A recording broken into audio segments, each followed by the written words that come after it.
Поздрав до сите слушатели на ЕСИ Радио.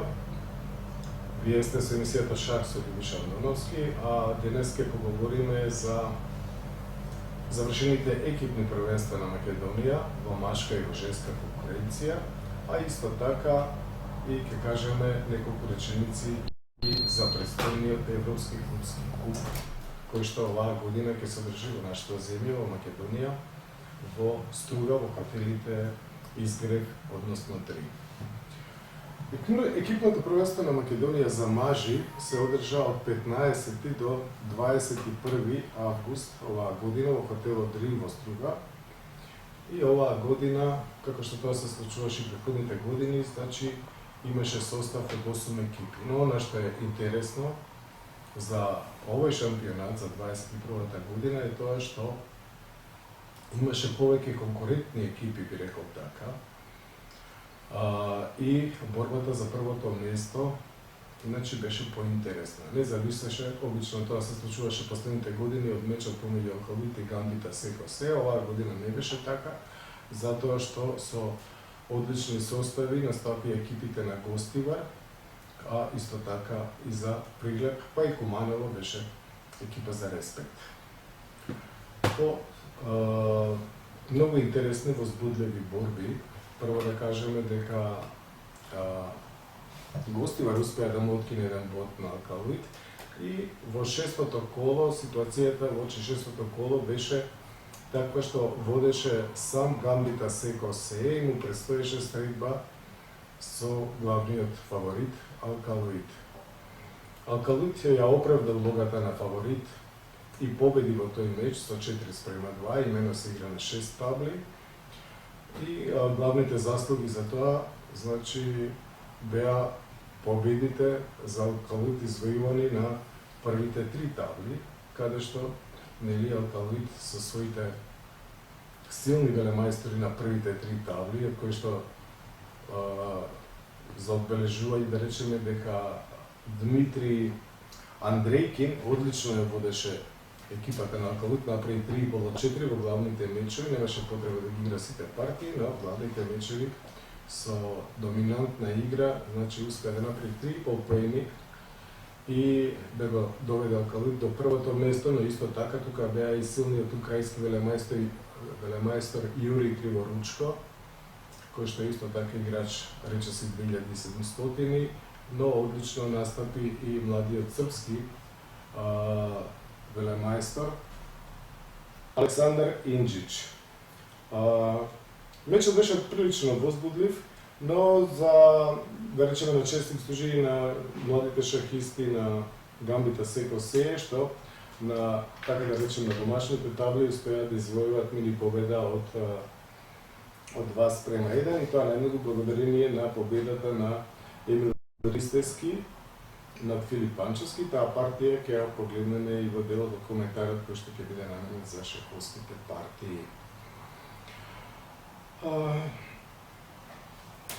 Гостивар практично беше многу, исто така многу убедлив, многу добар. Он имаше одлична екипа, представувана на првите 2 табли од хрватските велемајстори Анте Бркич и Анте Шарич, од кои што особено Анте Бркич, кој што по моје мислење денеска е вториот најдобар хрватски шахист,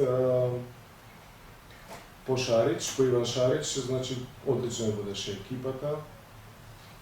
Не загуби ниту една партија, доби 3 партии и многу придонесе исто така за екипата на Гостивар, но екипата на Гостивар беше практично целосно силна, затоа што на третата табла беше најдобриот косовски шахист, интернационалниот мајстор Дерим Сарачи, а на четвртата табла супер солидниот Дејан Стојановски, на петата возрастниот интернационален мајстор, но се уште доволно силен Ванчо Стаменков, и шеста табла Душко Стефановски, кој што малку не беше во форма, но сеедно останатиот дел од екипата се беа во одлична форма и повторно ќе кажам, има и добри резерви, Станове Јович и Ацко Остековски, но екипата одлично ја водеше и има големи заслуги за успехот на истата е Воислав Војчан Мерџановски.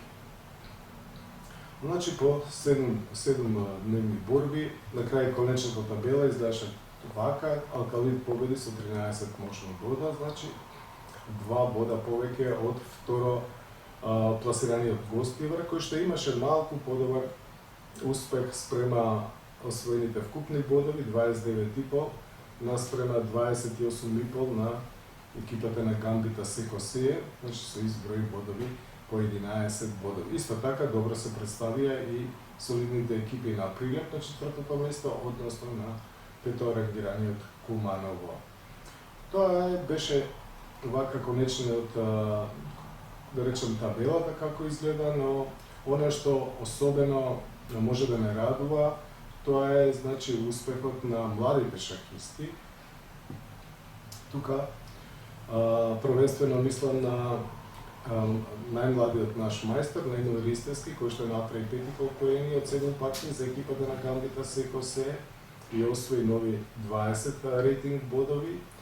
И Емил Ристовски е нашата голема надеж за предстојниот Европски клубски куп, каде што за прв пат ќе настапи, нели, на таа сцена, да речем така, за Гамбита Секосе. Исто така, одлични резултати направи и останатите наши млади шахисти, да речеме Андреј Велјановски имаше многу тешка задача да го предводи својот млад тим на ова првенство на првата табла и да игра многу силни партии со многу силни велемајстори. Тој многу достојно се справи со својата тешка задача и освои 30 поени, но за одбележување посебно победата, би рекол сензационалната победа, така одекна, со црни фигури против светски познатиот наш велемајстор, а тоа е Кирил Георгиев.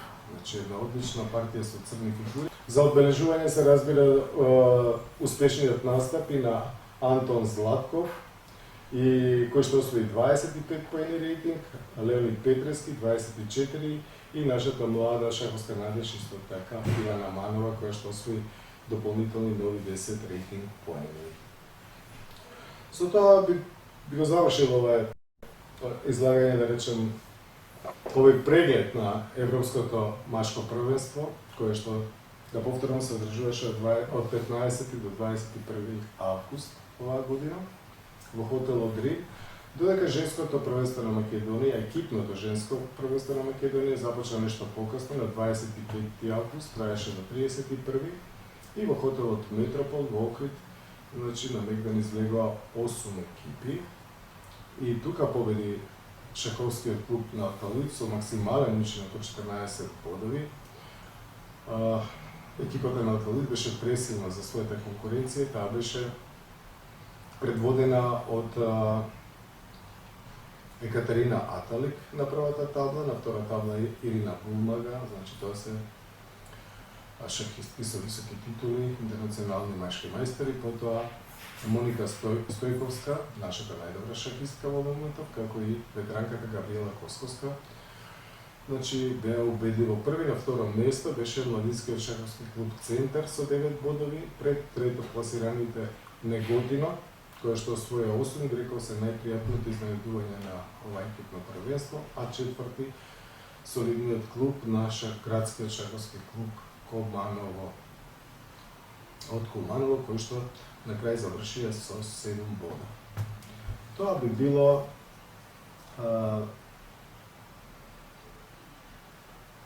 она што сакам да го кажам за овие екипни првенства на Македонија. А тие првенства беа важни, меѓу другото, не само да се одреди кои се најдобрите моментално и најактивните шаховски клубови во Македонија, туку и од фактот што сега ни предстои Европскиот клубски куп, кој што оваа година, значи, ќе се одржи во Македонија, во Струга. Струга имено ќе биде домаќин, каде што во исто време, а тоа значи од 17 до 24 овој месец, септември, значи ќе земат учество на машкиот турнир 39 екипи, додека на женскиот турнир 8 екипи ќе се борат за насловот, значи шампион на Европскиот клубски куп. 3 репрезентации македонски, нели, се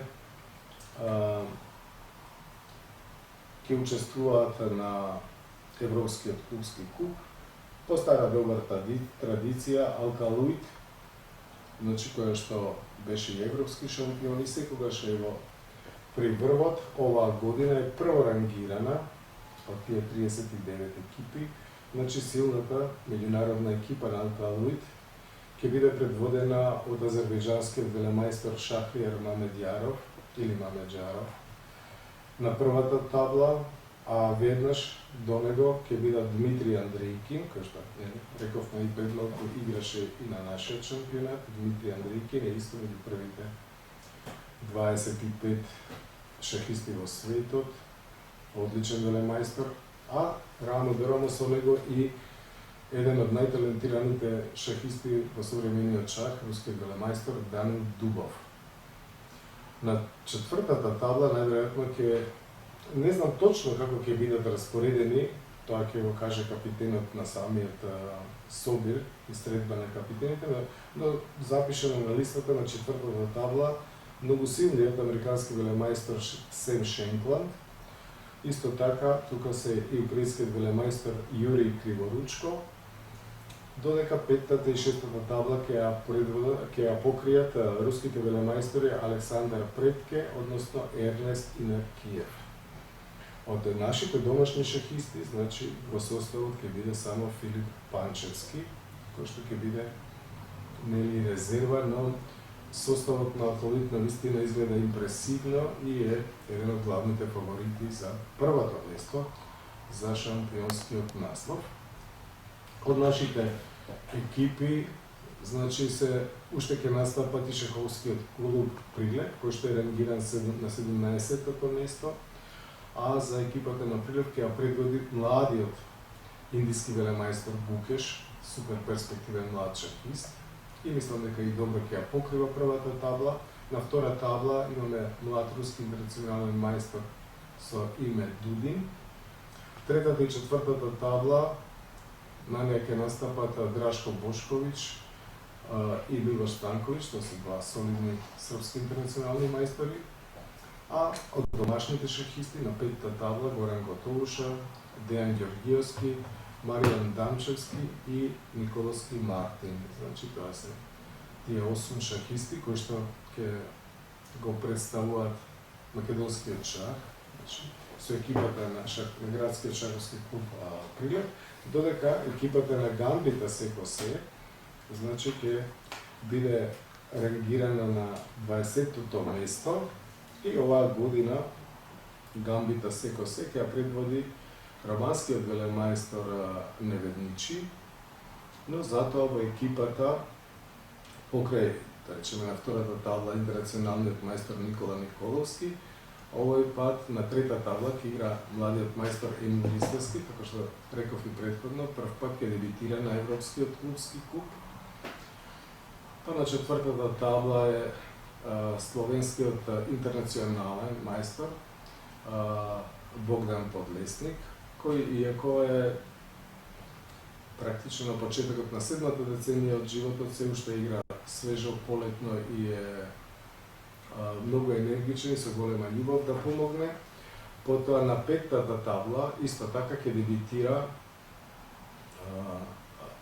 младиот шахист Андре Велјановски и тоа ќе биде голем предизвик за него, како и за младиот Златков, кои што ќе се обидат, нели, да ги бранат броите на шаховскиот клуб Гамбита Секо, кој веќе е 13-14 години во близу до самиот врв, два пати бевме шампиони на Македонија, значи на ова европско надпреварување.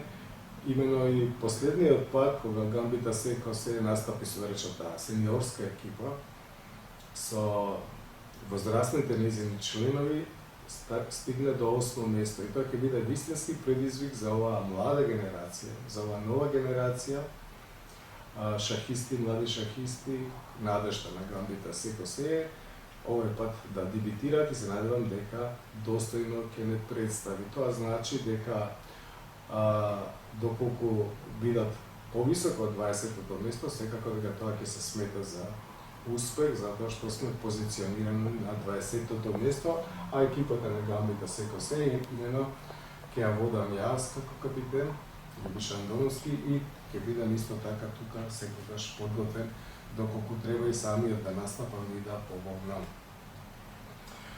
Се надевам дека од ова важно надпреварување на кое што ќе имаме многу силни шахисти, на кое што се очекува и светскиот шампион Магнус Карсен да пристигне на 19-ти, именно тој до 17 септември игра на турнир кој што се одржува во неговата родна земја во Норвешка, дека веднаш по завршувањето на турнирот најбрзо можно ќе стигне во Струга и се очекува да тоа да биде на 19 септември. Велам одличен настап, но со оглед на тоа дека се 39 екипи, значи не барем број на екипи, има можност ние како домакин, значи да дадеме и wild card на уште една македонска екипа, за да се заокружи бројката на 40, нема една екипа која што ќе биде слободна, така што има можност Македонија да биде представена оваа година дури со 4 екипи. Во секој случај, значи ќе биде тоа едно престижно меѓународно надпреварување, Европскиот клубски клуб високо се цени во шаховскиот свет и да видиме каква разврска ќе има. Се разбира дека надвуваме за Алкалоид, прворангиран на турнирот, а тој нема да има лесна задача, значи има 7-8 екипи кои што ќе претендираат за првото место, но да им посакаме успех на нашиот прославен шаховски клуб и воопшто и сите македонски екипи добро да се представат. На женскиот турнир, повторно велам, ќе имаме 8 екипи, од кои што ќе имаме и 2 македонски, а тоа ќе бидат екипите на шампионот Алкалуид и на второ класираниот од ова екипно женско првенство на Македонија, имено Младинскиот шаховски клуб Центар, кој што повторно пак ќе биде под капитенската палка на велемајсторот Петар Арнандов, кој што ќе ги води, ќе ги подготвува и ќе се потруди заедно со девојките да постигне што подобар успех, да биде конкурентен, евентуално да се замеша во пласман за првите неколку места, би рекол трето, четврто, пето место, би бил добар успех за втората наша женска екипа која што ќе го представува македонскиот шах на Европскиот клубски клуб. Тоа би било во главно се за денешната емисија, почитувани.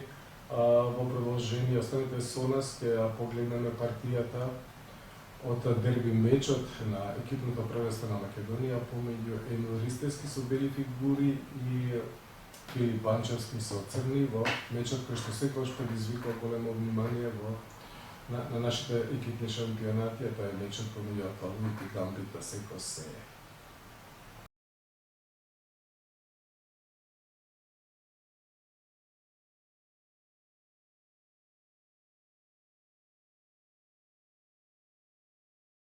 Значи, почитувани, ја следиме партијата од мечот, дерби мечот би рекол, помеѓу шаховските клубови на Гамбита секој и на Алкалуид. Партија играна на четвртата табла против најмладиот наш македонски мајстор Емил Ристевски и интернационалниот мајстор Филип Панчевски, еден од столбовите на македонската репрезентација и веќе искусен шахист. Значи, важна принципиелна партија на две генерации шахисти, на еден кој што се наоѓа близу до напорот на силата или тука некаде, и еден кој што надоаѓа.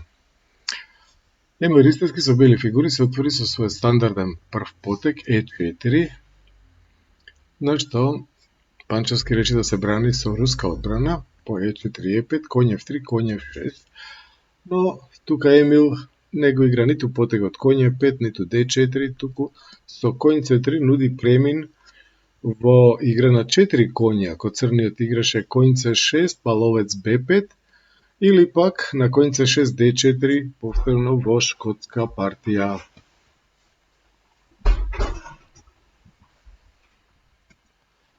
Но Филип Панчевски го избегнува тој потек, туку го игра потекот ловец на b4, кој што исто така е возможно продолжение на ова место, се разбира. Но по коње 5, тој игра малку ризичен потек дама e7, наместо посолидниот потек мала рокада, каде што по ловец e2, топ e8, коњ d3, ловец зема на c3, d зема на c3, коњ e4, би се развивала позициона игра. Белиот треба да има минимална предност за сметка на својата ловечка двојка. Но Филип Панчовски на ова место игра потек дама на e7, прилично рискантно би рекол, коњ d3, со напад на ловецот, ловец зема на c3, d зема на c3 и сега дама e4 шах. Сега младиот Емил правилно се развива. Се разбира дека тој веќе е шаховски мајстор, не е воопшто наивен и јасно е дека не се грижи многу за пешекот на G2, затоа што доколку црниот го земе пешекот на G2, белиот ќе добие многу темпа. Прво ловец F3 со напад на дамата, па на дама H3 коњ F4, уште едно темпо со напад повторно на дамата и по евентуалното дама F5, важен шах прво, дама E2 да го дерокира црниот крал и по крал F8 ловец E3 за белиот по коњ C6 да направи голема рокада и да има толку голема развојна предност и таков напад што позицијата може да се оцени како многу подобра за белиот, блиску до решавачка. Се разбира дека тоа би било премногу остро и некако Филип оваа партија како на почетокот да играше малку на рап, на блеф, но по ловец E2 тој сепак решил дека мала рокада е нужен потек, дека дама G2 би било премногу. Партијата оди понатаму, мала рокада, коњ C6 и сега коњ F4. Се подпираме инаку на